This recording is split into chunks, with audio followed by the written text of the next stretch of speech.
जो कहीं ना कहीं नरेंद्र मोदी का चेहरा आता है, कोई भी बात होती है तो नरेंद्र मोदी के चेहरे पर बातचीत आने लगती है कि चेहरा चमकाने की कोशिश है। भारतीय जनता पार्टी का एक एजेंडा रहता है कि कोई भी विकास की काम हो, नरेंद्र मोदी का चेहरा आगे कर दीजिए।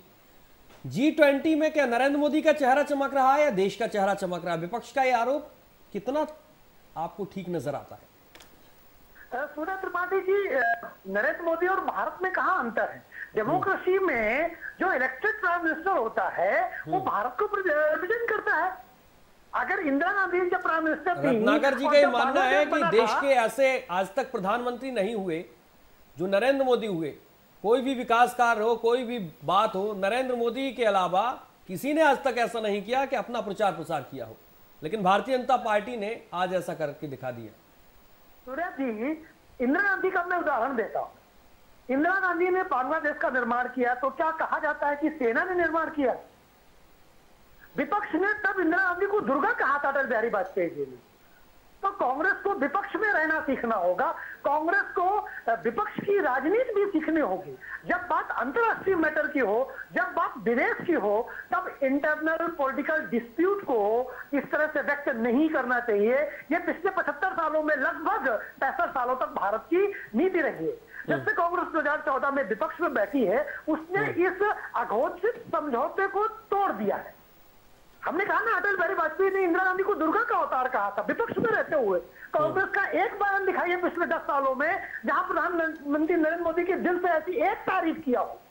राहुल गांधी जी अभी यूरोप के दौरे पे हैं और वहां भारत की बुराई फिर से शुरू कर दिए। और बुराई क्या की है कि खड़गे जी को, विपक्ष के नेता को वो भोज में नहीं बुलाया। अरे भोज में बीजेपी अध्यक्ष भी नहीं बुलाए गए, सारे राज्यों के मुख्यमंत्री और उन लोगों को बुलाया गया था। तो इस तरह से एक पॉलिटिकल डिस्प्यूट जो क्रिएट कर रही है, एक नई परंपरा कांग्रेस विपक्ष में रहते हुए डाल रही है, ये भारत के जो के लिए है, भारत की विदेश नीति के लिए अच्छा नहीं है। ठीक है, नीरज जी कहेंगे 30 सेकंड और आपका मैं लूंगा। भारत की जो विदेश नीति थी वो जो 1950 से शुरू हुई, वो एक रोमांटिक विदेश नीति थी जिसमें आदर्शवाद ज्यादा था। 21वीं सदी की जो विदेश नीति है, इसमें Bharat first, India first, Bharat के हित प्रथम, ये एक विदेश नीति में परिवर्तन आया है। इसे स्वीकार करना पड़ेगा और एक राष्ट्र के रूप में हमें मिलकर चलना होगा। ये बात मैं फिर कहना चाहूँ। ठीक है नीरज जी, आपने केंद्र में बार बार इस बात का जिक्र हो रहा है कि देश के प्रधानमंत्री नरेंद्र मोदी अपना चेहरा चमकाने की कोशिश में है, लेकिन क्या एक बात ऐसा नहीं है कि तमाम हमने दूसरी जगहों पर भी देखा है कि विपक्ष जिस तरीके से आरोप लगा रहा है और विपक्ष के जिस तरीके से आरोप लगातार बार बार जताने बताने की कोशिश कर रहे हैं कि G20 तो आपको करना था, लेकिन G20 इस तरीके से नहीं करना था जो भारतीय जनता पार्टी का प्रचार करे। इसे किस तरीके से देख पा रहे हैं बीजेपी के नजरिए से? सूर्या जी, आप ये समझिए कि विपक्ष चाहता है कि वो सत्तारूढ़ दल की तरह व्यवहार करे। अब वो बताएगा कि वो आयोजन कैसे करेगी। जनता जब आपको बहुमत दे तब आप करिए। ये तो एग्जीक्यूटिव बॉडी का अधिकार है ना कि वो आयोजन कैसे करे। विपक्ष के पास ये राइट नहीं है कि आयोजन कैसे करे, विपक्ष बताए और सरकार उसे मानेगी। ये तो सरकार का काम है। भारत सरकार, जनता ने नरेंद्र मोदी को बहुमत दिया है और नरेंद्र मोदी जी और भारत की सरकार ही निर्णय करेगी ना कैसे आयोजन करना है। मुझे याद है इंडिया गठबंधन के एक नेता है और जम्मू कश्मीर के एक्स मुख्यमंत्री हैं, उमर अब्दुल्ला जी का बयान आया कि दुनिया के सारे देश के लोग यहाँ इकट्ठा होंगे, आएंगे, मीटिंग करेंगे और चले जाएंगे। खामखाम इतने रुपए खर्च कर दिए। ये बयान मतलब मुझे लगता है कि ये सिर्फ एक राजनीति से प्रेरित बयान है। अब एक उदाहरण से मैं समझाता हूं। अमेरिका के साथ बायलैटरल जो एग्रीमेंट हुआ उसमें आप देखेंगे कि चाहे वो डिफेंस का सेक्टर हो, चाहे स्पेस का सेक्टर हो, चाहे चिप बनाने की फैक्ट्रीज की बात हो, चाहे और भी जितनी इंडस्ट्री लगाने की बात हो, जब दो राष्ट्राध्यक्ष मिलते हैं तो उसके पहले उनकी मीटिंग महीनों दौर पहले शुरू हो जाता है कि हम क्या क्या डील फाइनल करेंगे। तो ये केवल यहाँ मिलने नहीं आ रहे हैं, इनमें बहुत सारी डील हो रही है। इसमें हमें जेट इंजन की बात हो रही है और ड्रोन की बात हो रही है। तो बहुत सारे हमारे सिक्योरिटी जो थ्रेट है चाइना को लेकर के, उसके लिए भी इंडो यूएस रिलेशन भी इसके साथ डेवलप हो रहा है। केवल आर्थिक ही नहीं, सैन्य क्षेत्रों में हमारे संबंध बन रहे हैं। हम क्वाड को मजबूत कर रहे हैं। क्वाड की मीटिंग अगले साल फिर होनी है। ऑस्ट्रेलिया के प्रधानमंत्री ऑलरेडी है, जापान के प्रधानमंत्री ऑलरेडी है। ठीक है, सारे क्वाड के देश के नेता यहाँ पर हैं।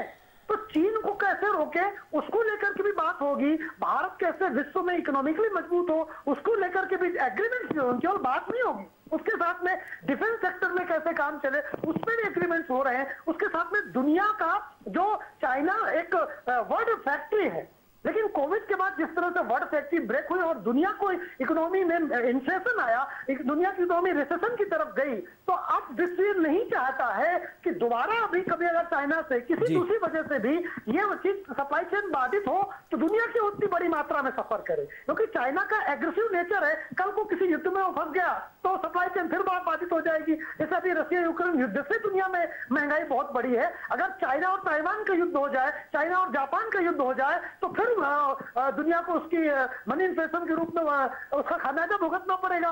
तो इसलिए भारत द्वितीय सप्लाई चेन बनेगा, Bharat second world supply chain बनेगा।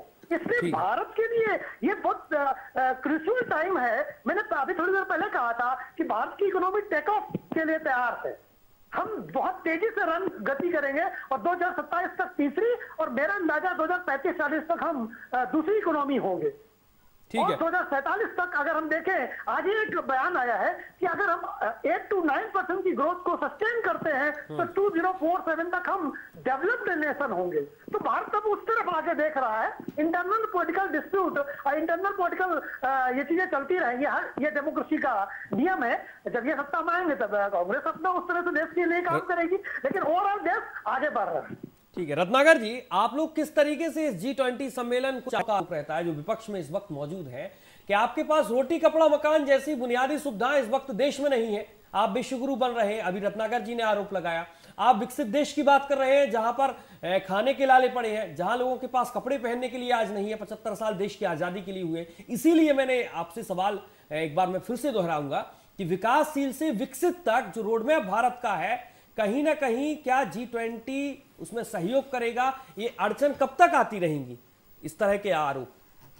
जी आरोप बहुत ज्यादा सही नहीं है, क्योंकि आप देखिए हमारे पास इतने ज्यादा फूड रिजर्व है कि हम पिछले 2 सालों से लगभग मुफ्त में राशन दे रहे हैं। तो अब जो अंतरराष्ट्रीय संस्थाएं हैं, वो जो ग्लोबल हंगर इंडेक्स है, मेरे समझ में नहीं आता कि उस हंगर इंडेक्स में जब हम सब कुछ मुफ्त में दे रहे हैं तो हम भूखे कैसे। इसलिए बहुत बार भारत की छवि को तोड़ने की भी कोशिश की जाती। आप बताइए कि भारत जब सबको मुफ्त में खाना दे रहे तो ग्लोबल इंडेक्स में भूखे कैसे रह गए। इसलिए मुझे बार बार लगता है कि कई बार ऐसा होता है कि भारत की जो पुरानी छवि है, जिसमें हाथियों का देश, सपेरों का देश, उससे बाहर अभी ये अंतरराष्ट्रीय संस्थाएं नहीं आई हैं। साजिशन भी कई बार ये चीजें गड़बड़ करती हैं। मेरे प्रश्न का उत्तर कोई भी दे कि जब सबको मुफ्त में भोजन मिलना तो हम भूखे कहां से नहीं है। भूखे हम दुनिया को खाना दे रहे हैं भाई। हमारे पास इतना फूड रिजर्व है कि जिसको जरूरत पड़ती है वो खाना दे सकते हैं भाई। विश्व का भी उदाहरण है। मेरे पास समय की कमी है। आलोक पांडे जी